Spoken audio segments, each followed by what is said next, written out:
So today's topic is lymphatic system and endocrine system. तो guys ये lymphatic system और endocrine system दोनों अलग अलग सिस्टम्स हैं, बिल्कुल अलग अलग हैं, बट इस चैप्टर में कंबाइंडली पढ़ाए गए हैं. लिम्फेटिक सिस्टम क्या होता है? लिम्फेटिक सिस्टम बेसिकली हमारी बॉडी का एक तरह का इम्यून सिस्टम है. ये हमारे कार्डियोवेस्कुलर सिस्टम, जो हमारा ऊपर कार्डियोवेस्कुलर सिस्टम है, इसके आसपास ये लिम्फेटिक सिस्टम होता है, काम करता है. क्या काम करता है? मेन काम क्या है इसका? बेसिकली लिम्फेटिक सिस्टम बहुत क्लोजली इम्यून सिस्टम के तरह काम करता है हमारी बॉडी में. ये सिस्टम में तीन चीज़ें होती हैं. As you can see in the diagram there are three things. One, lymphatic vessels. Lymphatic vessels मतलब वो चीज़ें जो लिम्फेटिक फ्लूइड को कैरी करती है. जैसे ब्लड वेसल्स कौन सी होती है? वेन्स एंड आर्टरीज जो ब्लड को कैरी करती है. ऐसी लिम्फेटिक वेसल्स हैं जो लिम्फेटिक फ्लूइड को कैरी करती है एक जगह से दूसरी जगह. Second is lymph fluid. ये एक फ्लूइड है. ये फ्लूइड बेसिकली कहाँ से आता है? लिम्फ फ्लूइड हमारा जो वेसल्स, ब्लड वेसल्स हैं, इनमें से ही कुछ फ्लूइड निकलता है बॉडी के अंदर. वो फ्लूइड को इकट्ठा करके लिम्फेटिक फ्लूइड बोला जाता है. उसको बेसिकली लिम्फेटिक फ्लूइड बोला जाता है. और होते हैं लिम्फ नोड्स. लिम्फ नोड्स क्या होते हैं? ये ना छोटी छोटी गांठें होती हैं, बहुत छोटी छोटी सी गांठें होती हैं, जिसमें बेसिकली वाइट ब्लड सेल्स होते हैं. वाइट ब्लड सेल्स इन गांठों के अंदर रहते हैं. और अभी आगे मैं इसका आपको बताऊंगा पूरा प्रोसेस कि कैसे ये काम करता है. यस जफ़र, आपका हैंड रेज है. माइक म्यूट है आपका, माइक ऑन कर लो. Module 2 chapter 6.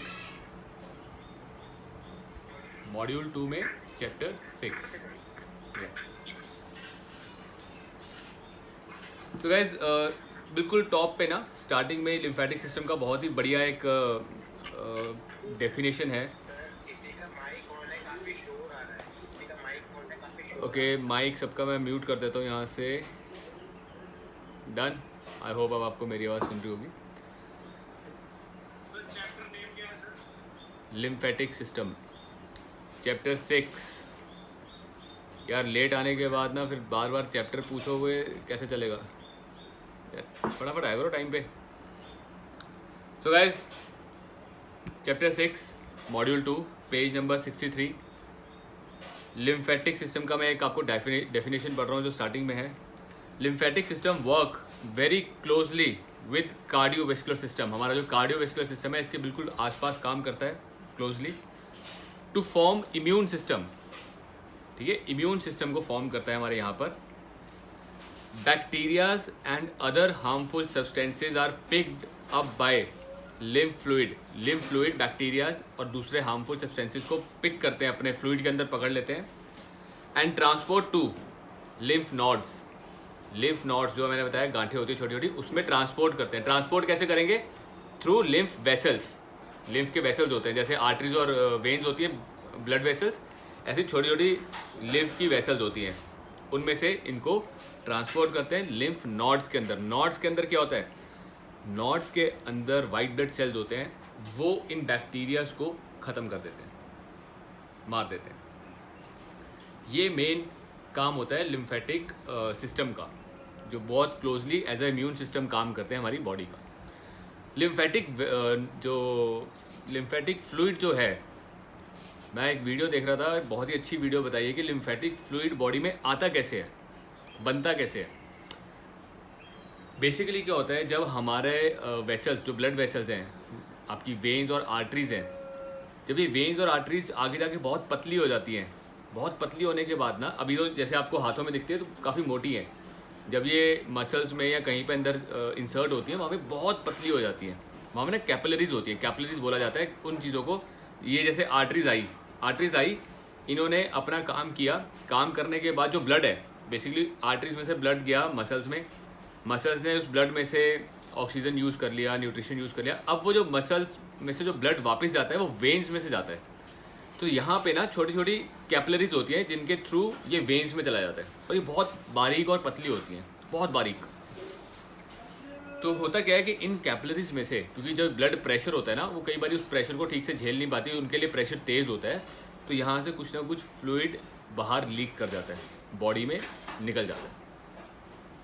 तो वो जो फ्लूइड बाहर निकलता रहता है, अगर वो बॉडी में ऐसे ही नहीं रहता, वो लिम्फ वेसल्स में आता है, वो लिम्फ वेसल्स ले लेती हैं और लिम्फ वेसल्स में से वो फ्लूइड यूज़ करती हैं। वो फ्लूइड बेसिकली यूज़ होता है बैक्टीरियाज इन सब चीज़ों को इकट्ठा कर लेती है अपने अंदर, और उन वेसल्स को नॉड्स में ले जाती है।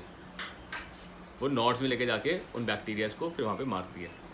तो एक बहुत ही अच्छी इसकी वीडियो है, ये भी मैं आपके साथ शेयर करूँगा, तो उसको आप देखोगे लिम्फेटिक सिस्टम को, तो बहुत अच्छे से आपको क्लियर हो जाएगा किस तरह से हमारी बॉडी उसको यूटिलाइज करती है, उस फ्लूइड को जो बेसिकली कैपिलरीज में से निकल जाता है, और उसको इम्यून सिस्टम के लिए यूज़ किया जाता है। So guys, main function lymphatic system का क्या है? To manage fluid levels in the body, provide storage for white blood cells, white blood cells को स्टोर करते हैं लिम्फ नोड्स, जो नोड्स हैं वो स्टोर करते हैं, एंड फिल्टर बैक्टीरियाज को फिल्टर करता है। तो ये सारे फंक्शंस बेसिकली हमारे एक तरह से इम्यून सिस्टम की तरह ही काम कर रहे हैं, बॉडी में प्रोटेक्शन के लिए काम करते हैं। नेक्स्ट लिम्फेटिक ऑर्गन्स हैं, देयर आर 3 लिम्फेटिक ऑर्गन्स जो बेसिकली यही काम कर रहे हैं, फिल्टरिंग का, बैक्टीरियाज को मारने का। नेक्स्ट पेज पे अगर आप देखेंगे तो ये ऑर्गन्स कौन से हैं? फर्स्ट स्प्लीन एक ऐसा ऑर्गन है जिसका काम क्या होता है? स्प्लीन डायफ्राम के नीचे, हमने पढ़ा डायफ्राम, आपके लंग्स के नीचे एक मसल होता है डायफ्राम, लंग्स के नीचे एक डायफ्राम मसल है, उसके नीचे होता है स्प्लीन, उसके नीचे सिचुएटेड है स्प्लीन। स्प्लीन का काम क्या है? स्प्लीन बेसिकली हमारे ब्लड को फिल्टर करती है। ब्लड के अंदर होते हैं RBCs, red blood cells. Red blood cells की एक लाइफ होती है, आफ्टर दैट लाइफ वो मर जाते हैं, या कभी कभार डिस्ट्रॉय होते हैं, आपस में डिस्ट्रॉय हो गए या मर गए, तो ये डेड ब्लड सेल्स को और डिस्ट्रॉयड ब्लड सेल्स को फिल्टर करके निकाल लेती है ब्लड में से। तो ब्लड में से डिस्ट्रॉयड या डेड ब्लड सेल्स को फिल्टर करती है, स्प्लीन का ये काम है। सेकेंड इज थाइमस बेसिकली ये रिब केज में जो हमारा स्टर्नम है, स्टर्नम बोन, इसके पीछे होता है, और ये वाइट ब्लड सेल्स को, इसके अंदर वाइट ब्लड सेल्स होते हैं थाइमस में, तो ये ब्लड को फिल्टर करता है। जब ब्लड इसमें से निकलता है तो वो जो वाइट ब्लड सेल्स हैं वो ब्लड में कोई भी बैक्टीरिया या वायरस है उनको मारता है। ब्लड को फिल्टर नहीं कर रहा, ये ब्लड को बेसिकली क्लीन कर रहा है, वायरस फ्री, बैक्टीरिया फ्री करता है थाइमस। और लिम्फ नॉड्स जैसे कि अभी बताया आपको, छोटे छोटे नॉड्स होते हैं। कहाँ होते हैं ये थ्रोट, गले में, आर्मपिट, हमारे आर्मपिट के अंदर, चेस्ट, एब्डोमिनल एरिया, ग्रोन, इन सब जगह पे बहुत छोटे छोटे नॉड्स होते हैं। इन नॉड्स का यही काम होता है कि बैक्टीरियाज को मारते हैं, वायरसेस को मारते हैं, इवन कैंसर सेल्स को भी मारते हैं। तो ये नॉड्स के अंदर वाइट ब्लड सेल्स होते हैं, छोटी छोटी गठरियाँ हैं, वाइट ब्लड सेल है। और वाइट ब्लड सेल का काम क्या है? कि वायरसेस को, बैक्टीरियाज को मारना, जो हमारी बॉडी के लिए अच्छे नहीं है। तो ये लिम्फ नॉड्स करते हैं। तो लिम्फ नॉड्स तक कौन लेके आते हैं? वायरस, बैक्टीरिया कौन लेके आता है? Lymph fluid. जो लिम्फ फ्लूइड है वो उनको लिम्फ नॉड तक लेके आते हैं थ्रू लिम्फ वेसल्स, जो उसके वेसल्स होते हैं उनके थ्रू लेके आते हैं। ठीक है जी। तो बेसिकली अगर हम बात करें, लिम्फेटिक सिस्टम एक तरह का हमारे बॉडी का इम्यून सिस्टम ही है, जो इम्यूनिटी को, बैक्टीरियाज को, वायरसेस को मारने में काम करता है। अपर बॉडी में हमारे जो अपर कार्डियोवेस्कुलर, हमारे जो रेस्पिरेटरी सिस्टम है उसके आसपास से ज़्यादा काम करता है, वहाँ पे ज़्यादा मौजूद है, वहाँ काम करता है। इसके साथ कुछ इसके लिम्फेटिक ऑर्गन्स कौन से हैं जो हेल्पफुल होते हैं? Spleen, thymus and lymph nodes. Spleen red blood cells को फिल्टर करता है। थाइमस ये अपना स्टर्नम के पीछे होता है, जो ब्लड में से वायरसेस को मारता है। और नॉड्स ये जगह जगह पे मौजूद है, जहाँ पे लिम्फ नॉड्स के अंदर भी बैक्टीरिया और वायरसेस को मारा जाता है। सो गाइस, लिम्फेटिक सिस्टम, सब लोग माइक म्यूट कर लीजिए। ओके, तो जब भी आप लोग एक एक्टिव लाइफस्टाइल अपनाते हैं, एक्सरसाइज करते हैं, कार्डियोवैस्कुलर, स्पेशली जब कार्डियोवैस्कुलर एक्सरसाइज करते हैं, तो इन सब एक्सरसाइज से आपके सिस्टम स्ट्रॉन्ग होते हैं, इम्यून सिस्टम स्ट्रॉन्ग होता है, चाहे वो लिम्फेटिक सिस्टम है, चाहे स्प्लीन है, हर एक चीज़। कार्डियो एंड वेट ट्रेनिंग भी हेल्प करती है, बट ये ज़्यादा कार्डियो से ज़्यादा अच्छा इंप्रूव होता है। Cardio is more effective. Okay, आगे बढ़ते हैं। Next topic is endocrine system. Endocrine system ये थोड़ा इम्पॉर्टेंट, काफ़ी इम्पॉर्टेंट चीज टॉपिक है आपको समझने के लिए, क्योंकि एज अ ट्रेनर हम लोग जब लोगों के साथ काम करते हैं तो ये एंडोक्राइन सिस्टम हमें ये बताता है कि कैसे हमारे कौन से हार्मोन्स बनते हैं और क्या काम करते हैं बॉडी में, हार्मोन्स के फंक्शंस क्या हैं। तो गाइज एंडोक्राइन सिस्टम के अंदर हम बोलेंगे एंडोक्राइन ग्लैंड्स। ये कौन से ग्लैंड है जो हार्मोन्स बनाते हैं हमारी बॉडी के अंदर, हार्मोन्स बनाएंगे। Chapter is endocrine system, chapter 6 है, पेज नंबर 66 पे आ जाइए।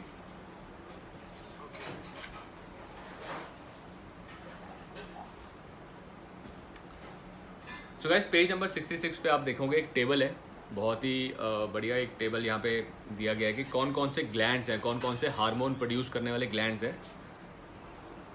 तो मोटा मोटा सबसे पहले थायराइड। मैक्सिमम आप लोगों ने जिम्स के अंदर देखा होगा किसी का थायराइड प्रॉब्लम होती है लोगों को। तो थायराइड प्रॉब्लम है क्या एक्चुअली, थायराइड करता क्या है? थायराइड जो ग्लैंड है, ये थायराइड ग्लैंड बॉडी के अंदर मेटाबॉलिज्म को कंट्रोल करता है, ठीक है। थायराइड T3, T4, THS ये हार्मोन्स को रिलीज करता है बॉडी में। ये हार्मोन्स हमारी बॉडी के अंदर मेटाबॉलिज्म को कंट्रोल करते हैं। मेटाबॉलिज्म मतलब कि खाए हुए खाने में से एनर्जी प्रोड्यूस करना, एनर्जी प्रोड्यूस करना। अगर ये थायराइड ग्लैंड कम प्रोड्यूस करेगा हार्मोन तो क्या होगा, T3, T4, THS कम प्रोड्यूस होंगे तो मेटाबॉलिज्म स्लो हो जाएगा। स्लो मेटाबॉलिज्म क्या करता है? स्लो मेटाबॉलिज्म मतलब खाए हुए खाना एनर्जी प्रोड्यूस नहीं कर पा रहा, खाए हुए खाने में से फिर फैट बनेगा। अब जब कोई इंसान खाना खा रहा है, उसकी बॉडी एनर्जी प्रोड्यूस नहीं कर रही, तो वो इंसान लेथार्जिक हो जाएगा। मतलब वो एनर्जी, उसका हमेशा लगता है कि एनर्जी नहीं है बॉडी में, तो कुछ काम धंधा नहीं कर सकता ना, एक्टिव नहीं रह पाता। Basically he will not be that active. जब वो एक्टिव नहीं है प्लस मेटाबॉलिज्म स्लो है तो बॉडी के अंदर फैट, मोटापा आना शुरू हो जाता है। तो थायराइड वाले लोग आप देखने से फूले फूले से दिखते हैं, तो अलग से पता लग जाता है ये एक मोटापा दूसरा होता है, पता लग जाता है ये वैसे फैट है। एक थायराइड का मोटापा थोड़ा दूसरा होता है, फूला फूलापन ज़्यादा होता है, स्पेशली अराउंड द फेस, गर्दन, ये चीज़ों में। अगर मेटाबॉलिज्म फास्ट हो जाए, थायराइड ग्लैंड ज़्यादा अपना हार्मोन बनाए तो क्या होता है? ज़्यादा हार्मोन बना रहा है तो मतलब मेटाबॉलिज्म बहुत फास्ट हो जाएगा। फास्ट मेटाबॉलिज्म मतलब लोग पतला रहेगा, वो इंसान एक्टिव रहेगा, उसकी बॉडी में एनर्जी बहुत ज़्यादा बन रही है, वेट फैट नहीं आएगा बॉडी में, वेट गेन नहीं, तो वो पतला होना शुरू हो जाता है और लीन होना शुरू हो जाता है। तो इस चीज़ का हमें ध्यान रखना है कि थायराइड ग्लैंड ठीक से काम करता रहे। तो उसके लिए ना कुछ डाइट में आपको कितना सॉल्ट और काफ़ी चीज़ों का एक मिश्रण होता है जो ठीक से होना चाहिए बॉडी के अंदर, उसको मेंटेन करना है। सो थायराइड ग्लैंड क्या प्रोड्यूस करता है? T3, T4, THS, all these glands hormones. Next pituitary gland. Pituitary gland आप ये मान के चलो कि सब ग्लैंड्स को कंट्रोल करता है, इस हर एक सब ग्लैंड्स का बाप है। पिट्यूटरी आपका सबसे बहुत मेन ग्लैंड है जो हर एक चीज़ को कंट्रोल करता है। ये नर्वस सिस्टम के साथ अटैच्ड होता है और ये चेक करता रहता है कौन सा ग्लैंड बॉडी में, कौन सा हार्मोन कम है, तो उस टाइम पे उस ग्लैंड को बोलेगा हार्मोन बना, तेरा हार्मोन कम हो रहा है। तो ये हर एक हार्मोन के लेवल्स को चेक कर लेता है बॉडी में और उसके अकॉर्डिंग उन हार्मोन्स को बनवाता है, टाइम टू टाइम उन चीज़ों को कंट्रोल करता है। तो पिट्यूटरी ग्लैंड एक्चुअली कहाँ पे होता है? It is found inside the brain. ये ब्रेन के अंदर होता है और हाइपोथैलेमस नाम के एक ग्लैंड के साथ जुड़ा होता है। पिट्यूटरी और हाइपोथैलेमस साथ साथ काम करते हैं। क्या क्या काम करता है ये पिट्यूटरी? बहुत इंपॉर्टेंट फंक्शन है, जैसे ग्रोथ, डेवलपमेंट, ब्लड प्रेशर को कंट्रोल करना कि ब्लड प्रेशर नॉर्मल ठीक तरीके से चले, प्रेगनेंसी, चाइल्ड बर्थ, थर्मोरेगुलेशन होता है बॉडी का टेम्परेचर कंट्रोल करना। हमारी बॉडी का टेम्परेचर ना ज़्यादा गर्म हो ना ज़्यादा ठंडा हो, एक नॉर्मल टेम्परेचर कंट्रोल करना जिसमें हमारी बॉडी ठीक से काम कर सके। Water absorption into the kidneys. इसके अलावा यहाँ पे कुछ फंक्शन है, इसके अलावा देयर आर मेनी फंक्शंस, जिसमें मेनली क्या है कि it controls all the hormone levels. जितने भी बॉडी के अंदर हार्मोन्स बनते हैं उनके लेवल को कंट्रोल करता है।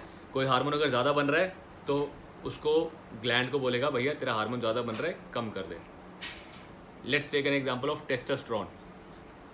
ठीक है, एज अ ट्रेनर हम लोग सब टेस्टोस्टेरोन से बड़े प्रभावित होते हैं। तो टेस्टोस्टेरोन के साथ कैसे ये काम करता है, जैसे ही ब्लड के अंदर टेस्टोस्टेरोन जो हमारा रिलीज होता है ना जब, तो ये ब्लड में आ जाता है और ब्लड उसको पूरी बॉडी में ट्रांसपोर्ट करता है। सारे हार्मोन्स, कोई भी हार्मोन होगा वो सब रिलीज होकर ब्लड में आते हैं और ब्लड उसको पूरी बॉडी में ट्रांसपोर्ट करते हैं और वो अपना अपना फंक्शन करते हैं। तो जब टेस्टोस्टेरोन लेवल एक लेवल से जैसे कम होना शुरू होता है ब्लड के अंदर, तो ये पिट्यूटरी ग्लैंड को पता लग जाता है वाया हाइपोथैलेमस। उसको पता लग जाता है कि अब ब्लड के अंदर टेस्टोस्टेरोन लेवल कम हो गया है। तो ये पिट्यूटरी ग्लैंड कुछ केमिकल्स रिलीज करता है जिससे हाइपोथैलेमस को मैसेज मिलता है कि वो कम है। हाइपोथैलेमस कुछ केमिकल रिलीज करेगा और वो टेस्टिस को जाके मैसेज देंगे कि अपना टेस्टोस्टेरोन बनाओ, और देन टेस्टोस्टेरोन बन जाता है। फिर टेस्टोस्टेरोन लेवल बनता है, रिलीज होता है, ब्लड में आ जाता है। जब देखता है कि टेस्टोस्टेरोन लेवल ब्लड में एक नॉर्मल लेवल से टच हो गए, थोड़ा ऊपर जा रहा है, उस टाइम पे वो उसका रिलीज बंद कर देगा। वो जो केमिकल रिलीज कर रहे थे टेस्टोस्टेरोन बनाने के लिए, उसको बंद कर देगा केमिकल को हाइपोथैलेमस। तो आपका फिर ब्लड लेवल नॉर्मल पे आ जाता है, टेस्टोस्टेरोन लेवल नॉर्मल पे आता है। तो ये हर एक हार्मोन के साथ है। हर एक हार्मोन रिलीज होगा, फिर वो एक स्टेज पे रहेगा, फिर धीरे धीरे जब वो यूज़ होना शुरू होता है बॉडी में, फिर वो नीचे जाता है, फिर दोबारा रिलीज होता है। तो ये काम पिट्यूटरी ग्लैंड करता है।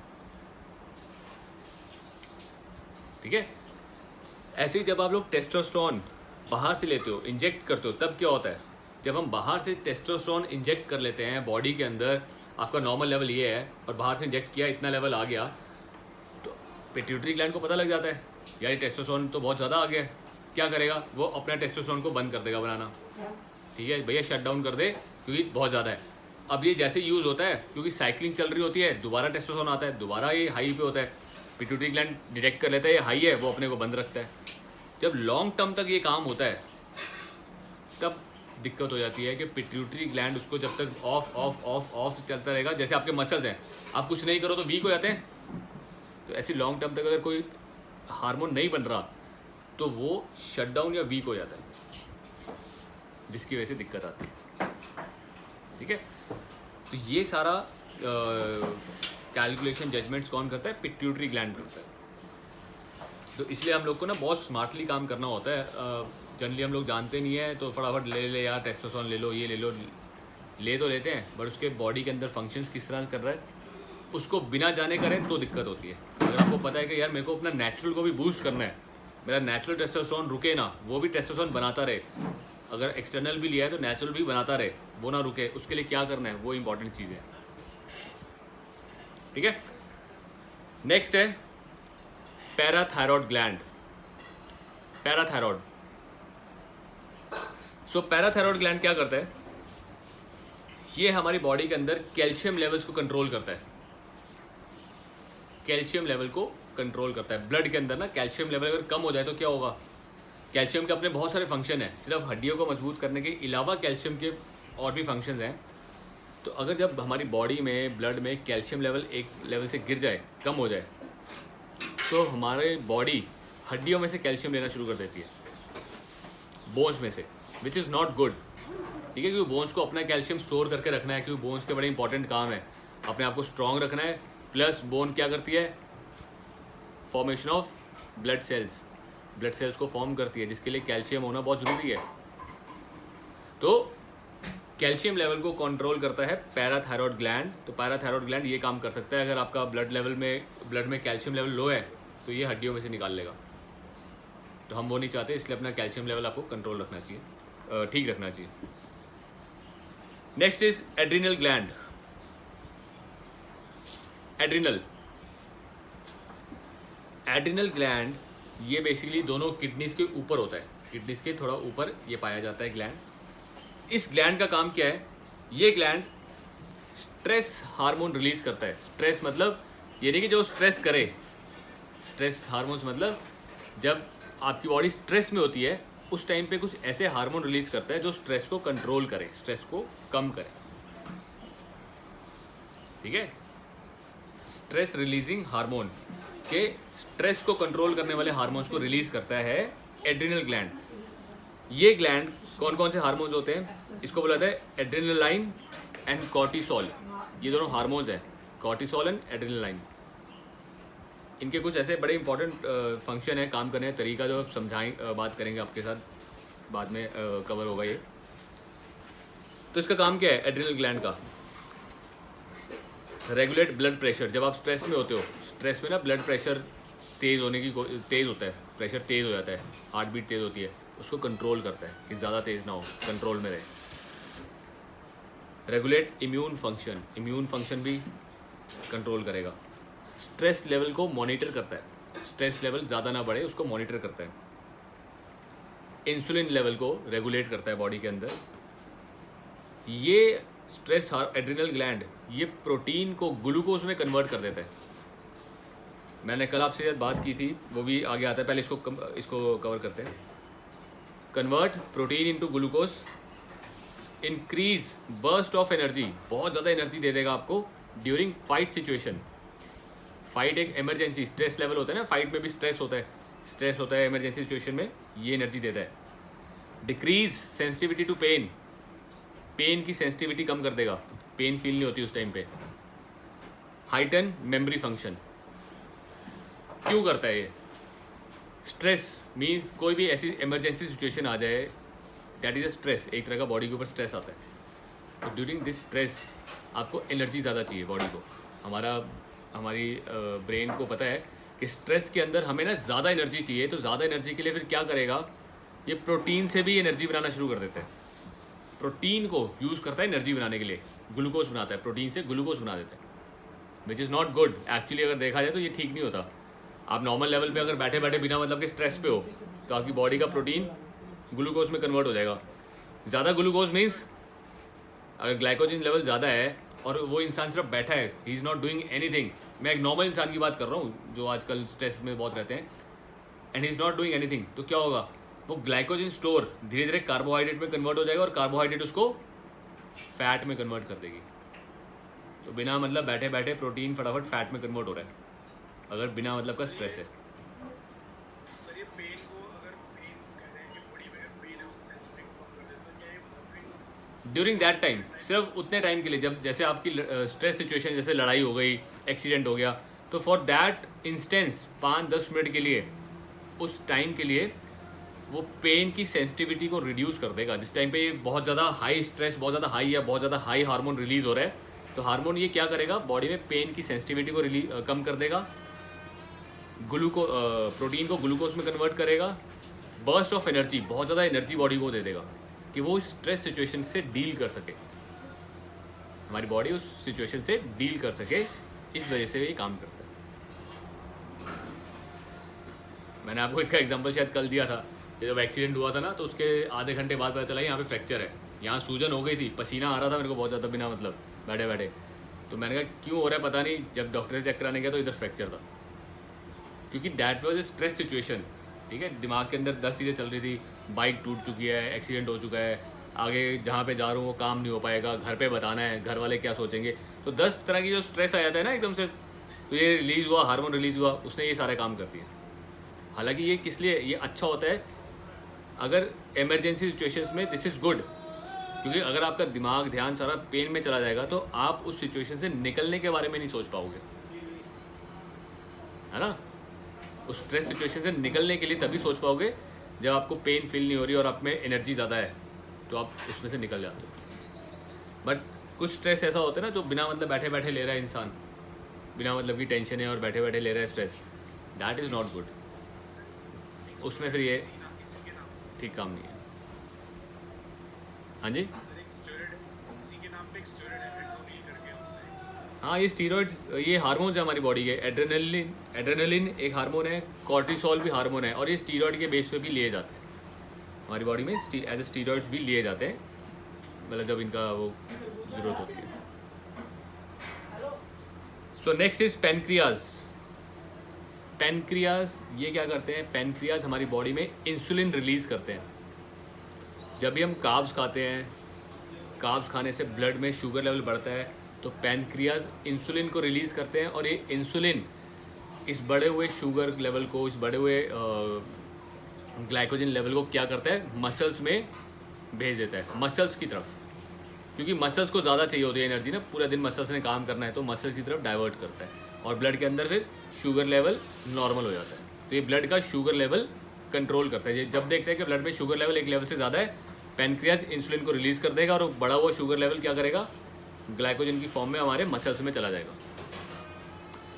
सो गाइज, ये तो पैनक्रियाज का एक फंक्शन है, इंसुलिन रिलीज करना। दूसरा हमने कल पढ़ा था, पैनक्रियाटिक जूसेस होते हैं। पैनक्रियाज कुछ ऐसे जूसेस बनाता है, पैनक्रियाटिक जूसेस, जो डाइजेशन में भी हेल्प करते हैं, जो डाइजेशन में भी हेल्प करते हैं। तो पैनक्रियाज के ये दोनों बहुत मेन फंक्शन हो गए, इंसुलिन रिलीज करना और पैनक्रियाटिक जूसेस बनाना, जो डाइजेशन में हेल्प करें। नेक्स्ट, ये दो हार्मोन्स साथ साथ, दो ग्लैंड्स साथ साथ लिखे हैं, these are ovaries and testes. Ovaries and testes ये basically male and female sex hormones होते हैं, ठीक है। सो बेसिकली मेल्स के अंदर टेस्टिस क्या करते हैं, टेस्टिस का सबसे जो इम्पोर्टेंट फंक्शन है मेल के लिए, that is to produce testosterone, ठीक है। टेस्टोस्टेरोन को प्रोड्यूस करता है, जिसकी वजह से हमारे अंदर मेल कैरेक्टरिस्टिक आता है। वी आर मेल, तो मेल कैरेक्टरिस्टिक टेस्टोस्टेरोन की वजह से आता है, जैसे मस्कुलैरिटी, हेयर ग्रोथ, आवाज़ में भारीपन, जितने भी मेल कैरेक्टरिस्टिक्स होते हैं ना, these are due to testosterone.